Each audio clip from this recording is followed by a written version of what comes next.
আপোনালোকে দেখিছে এই পৰিৱেশটো হৈছে ডিব্ৰুগড় মোহনবাৰীৰ পৰিৱেশ, যিটো ইণ্ডিয়ান আৰ্মি পৰ্টাৰৰ বাবে 600 ভেকেঞ্চি ওলাইছিলে অসমৰ বাবে। তাত ইমান হাজাৰ হাজাৰ নিবনুৱাই আহি পিনি গোট খাইছে, আপোনালোকে দেখা পাইছে।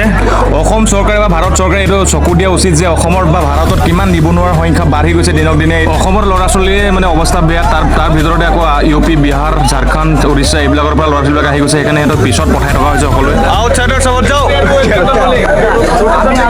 আমি লিখি দিছোঁ গম পাইছোঁ বাপু, তহঁতে কষ্ট কৰে আমি হেল্প কৰোঁ, আমি চেনেল মাৰোঁ। বাংলালে গেলে শিলিগুড়িতে রিলি হয়, ওইখানে গেলে মাত্র অনলি অন ওয়েস্ট বেঙ্গল আর সিকিম লেখা থাকে। মানে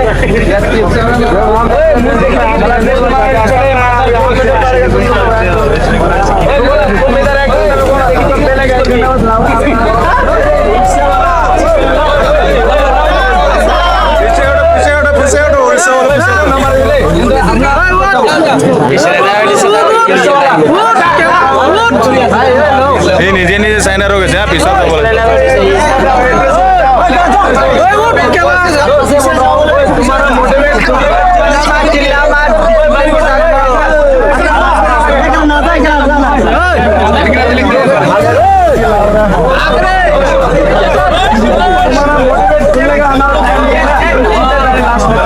চলো চলো চলো চলো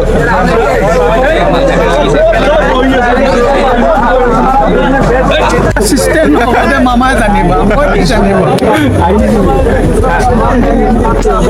সব কেলা আউটসাইডার কেই টকা হৈছে বৰ্তমান কি কোৱা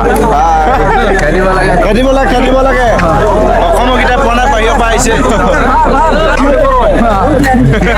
গামোচা লগাই দিছে বা এই ইয়াৰ কোৱা আছে ইয়াৰ কোৱা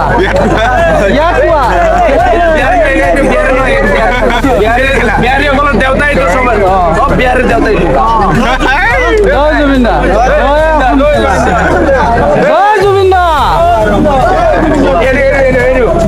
বন্ধুসকল আগদিনা ৰাতিপুৱা ফূৰ্তি ফাৰ্তা কৰি এনজয় কৰি এতিয়া ৰাতিপুৱা সকলোৱে লাইন পাতি আছে ৰানিং কৰিবৰ কাৰণে। এইটো দেখা পাইছে আপোনালোকে অসমৰ ভৱিষ্যত। আপোনালোকে দেখা পাই আছে নিউজত যে অসমৰ ল'ৰা এতিয়া মেঘালয়ত বা অৰুণাচলত বা নৰ্থ ইষ্টৰ ভিতৰতে যাব নোৱাৰে। তো এতিয়া কিমান অসমৰ মানে নিবনুৱা সমস্যা বাঢ়ি গৈছে এইটো আপোনালোকে উপলব্ধি কৰিছে চাগে। সেইকাৰণে ইমান শ বা হাজাৰ হাজাৰ ল'ৰা আহিছে ছমহীয়া এটা চাকৰিৰ কাৰণে, পৰ্টাৰ চাকৰিৰ কাৰণে। আমি গাইজ দুজন বন্ধু একেলগে ৰাতিটো থাকি পিনি ধুনীয়াকৈ পাছ কৰি গৈছোঁ। এতিয়া ডকুমেণ্ট ভেৰিফিকেশ্যন হৈ গৈছে, এক্সিলেণ্ট মাৰিছোঁ। গতিকে ইয়াত যাতে ইলিগেল নহয়, ধুনীয়াকৈ সকলোৱে যি হ'লে পাছ কৰিছে সকলোৱে পায়, তাৰে কামনা হয়।